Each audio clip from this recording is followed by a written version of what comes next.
El origen de Madrid como una ciudad con población estable se remonta al siglo VII, mientras que el periodo clásico abarca desde el siglo V a.C. al siglo II después de Cristo. Entre estos dos periodos existe una gran diferencia, tanto geográfica como temporal. Sin embargo, como vamos a poder apreciar, en el centro de esta grandiosa ciudad se encuentran monumentos, estatuas e incluso inscripciones que nos muestran que tanto los griegos como los romanos han sido de gran relevancia a la hora de aportar conocimiento y progreso a nuestra cultura. Con este vídeo quiero mostraros la ruta que he seguido yo para conocer un poco más la historia de Madrid y su relación con el mundo clásico. ¡Allá vamos!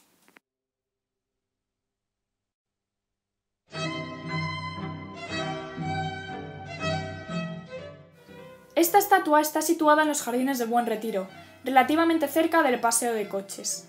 La historia de esta estatua tiene su origen en el Palacio Real, de donde fue trasladada a los Jardines del Buen Retiro durante el reinado de Carlos III. Fue encargada para adornar la residencia de los reyes, y se trata de una figura de hombre hecha de piedra de cuerpo entero, desnuda y de pie, que representa al semidios Hércules. Zeus, tras dejar embarazada a Alcmena, que sería así madre de Hércules, proclamó que el próximo hijo nacido en la casa de Perseo se convertiría en rey. Al oír esto, Hera, la esposa de Zeus, hizo que Euristeo naciera 2 meses antes, pues pertenecía a la casa de Perseo, al igual que Hércules, a quien hizo nacer con 3 meses de retraso. Ira provocada al enterarse de otra infidelidad de Zeus. Años más tarde, en un ataque de locura provocado por Hera, el semidios mató a su mujer, a sus hijos y a 2 de sus sobrinos con sus propias manos. Cuando recuperó la cordura y se dio cuenta de lo que había hecho, se aisló del mundo y se fue a vivir solo a las tierras salvajes. Fue hallado por su hermano gemelo Ificles y convencido de que visitase el oráculo de Delfos. En penitencia por esta acción, el oráculo le dijo que tenía que llevar a cabo una serie de 12 trabajos que dispusiera Euristeo, el hombre que había usurpado su corona y a quien más odiaba. Uno de los 12 trabajos fue matar al león de Nemea y despojarlo de su piel. Por esto, sus atributos más comunes son la porra y la piel de león.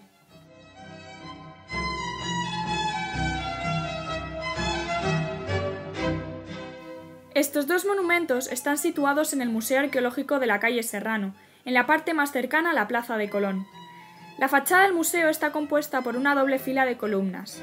La fila superior es de estilo jónico y la fila inferior de estilo dórico mezclado. Las esfinges situadas a cada lado de la entrada principal al museo simbolizan la sabiduría y la genialidad. La cabeza de la esfinge representa el razonamiento del hombre. Por otro lado, el cuerpo simboliza la valentía y la bravura del león, y las alas de ave representan la libertad. Su autor fue Felipe Moratilla Parreto, un escultor español hijo del maestro platero Francisco Moratilla y discípulo de José Obici, nacido en 1823 en Madrid.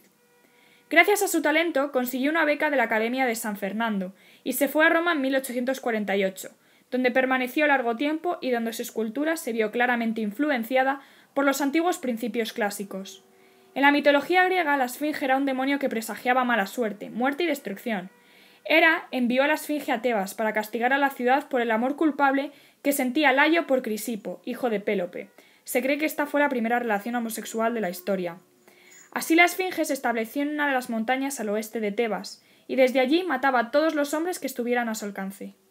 Antes de asesinar a los viajeros, les imponía acertijos imposibles de resolver, con la condición de que si los respondían correctamente, no los mataría. Todos fallaban y eran asesinados, hasta que llegó Edipo. Según cuenta la leyenda, Edipo pudo resolver el enigma. Ante esto, Tebas le hizo rey y le pidió que se casase con su reina Yocasta, quien verdaderamente era su madre. En el caso de las esfinges que protegen la entrada del Museo Arqueológico Nacional, en mi opinión quieren recordar al visitante que el acceso es para aquellos iniciados en sabiduría y letras, aquellos que en sentido figurado puedan resolver el enigma del conocimiento.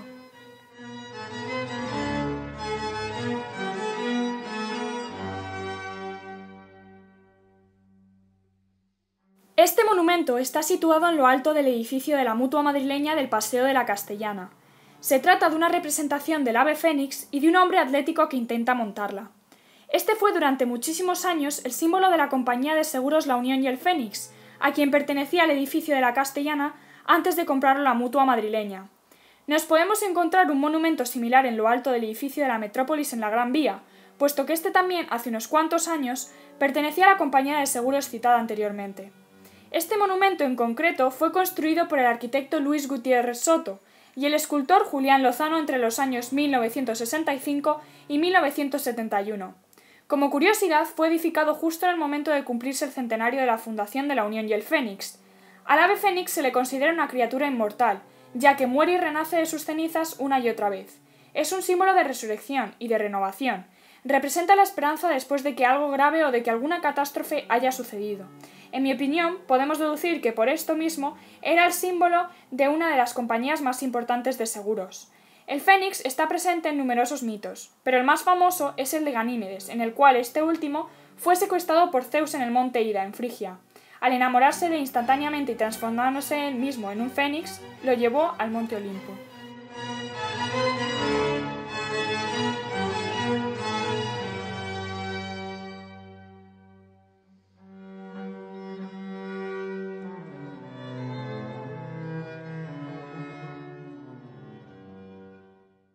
Este monumento de bronce construido por el arquitecto Agustín Ortiz de Villajos está situado en la cima del edificio de lo que antiguamente era el edificio de Seguros La Aurora, localizado en el Paseo de Recoletos número 4. Esta escultura representa a una mujer montando en una cuadriga. Según la mitología griega, esta figura era la que explicaba la formación de los fenómenos de las auroras boreales en el cielo. La cuadriga se dirige hacia el carro de Helio, el dios del sol, con una antorcha en las manos. Eso es lo que daría naturalmente ese color tan distintivo al cielo de la noche. En mi opinión, si apreciamos de cerca el monumento, podemos observar que la mujer sostiene a los caballos de manera muy firme y seria, como si poseyese mucha seguridad en sus acciones. Por esto mismo, creo que es el símbolo de una aseguradora. Tal y como hemos podido comprobar con el fénix, suele existir siempre una explicación mucho más profunda en el nombre de una organización o empresa.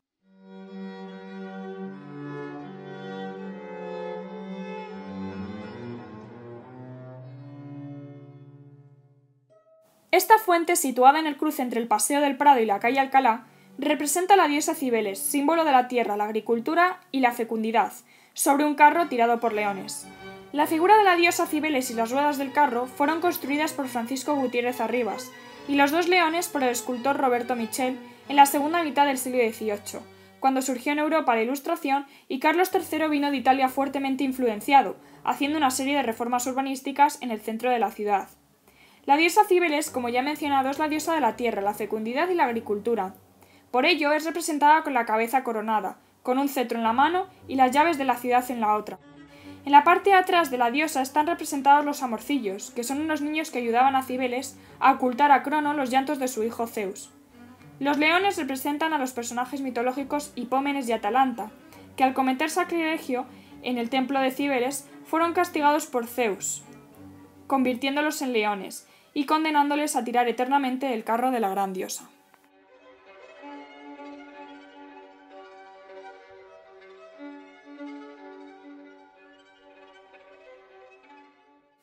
Estas esculturas bien moldeadas se encuentran en la sede central del Instituto Cervantes, la cual se sitúa en la calle Alcalá número 49, haciendo esquina con la calle Barquillo. Las cuatro cariátides, así como los capiteles jónicos de las columnas, fueron construidos por el escultor Ángel García Díaz entre los años 1910 y 1918. Una cariátide es una figura de piedra femenina con función de columna y con un entablamento que descansa sobre su cabeza. El nombre de cariátide proviene de los habitantes de Caria, en Laconia, pues siendo esta ciudad aliada de los persas durante las guerras médicas, sus habitantes fueron perseguidos y exterminados por los demás pueblos griegos al sentirse traicionados, y sus mujeres convertidas en esclavas y condenadas a llevar las más pesadas cargas. Por esto mismo, deduzco que se las esculpe a ellas, en lugar de columnas típicamente griegas, como símbolo para representar la eterna condena de soportar peso que esas mujeres de la antigüedad debieron sufrir.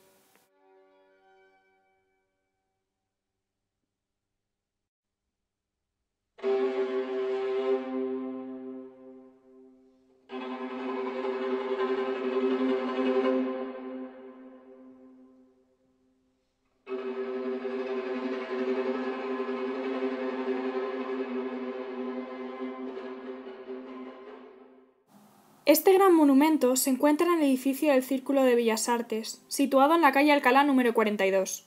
Atenea está representada en este edificio porque es la entidad cultural privada más importante que abarca, desde las artes plásticas hasta la literatura, pasando por la ciencia, la filosofía, el cine y las artes escénicas, y como todos sabemos, ella es la diosa de la sabiduría. Fue construida por Antonio Palacios en 1919.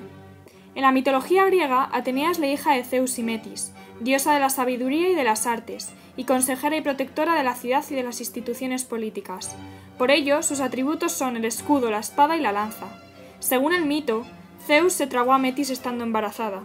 Un día le entró un dolor de cabeza agudo y empezó a gritar hasta que todos le oyeron, y de ese grito nació Atenea.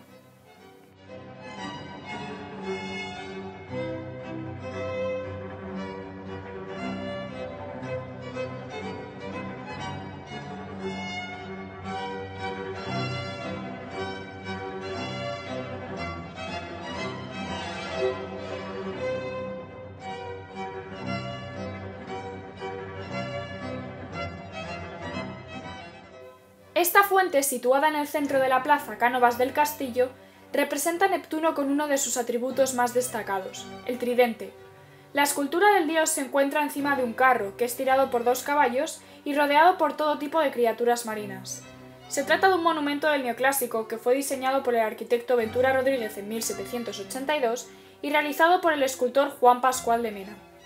La fuente de Neptuno, en un principio, estuvo ubicada en el extremo del Prado de Apolo, mirando la fuente Cibeles, pero en 1898 fue trasladada al centro de la plaza Cánovas del Castillo, donde, como ya he citado, sigue situada. Poseidón, Neptuno en griego, fue el primer hijo nacido de la unión entre Crono y Rea. Tras él llegaron Zeus, Hades, Hestia y Deméter. Poseidón nació con un poder increíble. Podía dominar a su voluntad las fuerzas de la naturaleza. Así controlaba los terremotos y las tormentas, y además era el rey absoluto del mundo marino. Este dios tan poderoso estableció su morada en el mar, en donde levantó un lujoso palacio dorado engalanado de corales y piedras de colores. Allí estaba acompañado por otros dioses, como Ponto, los titanes Tetis y Océano.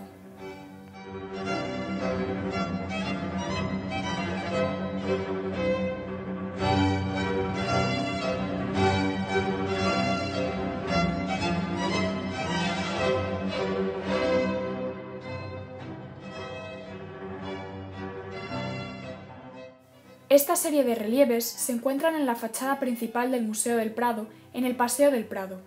El edificio en su totalidad, y por lo tanto también su fachada, fue diseñado por el arquitecto Juan de Villanueva en 1785, por orden de Carlos III, en su afán por la reforma urbanística citada anteriormente en el centro de Madrid.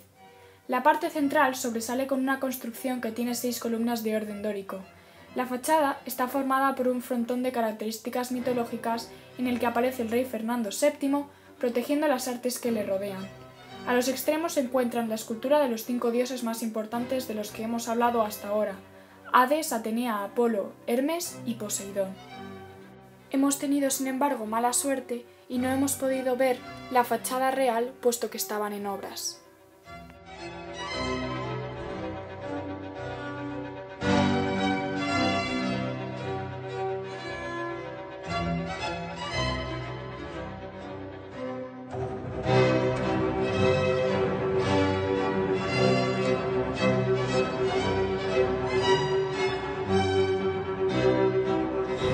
Gíralo un poco más arriba, un poco menos, tía. Abajo. Izquierda. ¡Izquierda, qué izquierda! Mi izquierda. No. Derecha. Arriba un pelín. Ahí, ahí. Ahí está en vídeo, tía, lo siento. Joder. Mami, ¿hay comida en casa? ¿Hay comida en casa? Que si hay comida en casa. Mamá. Mamá.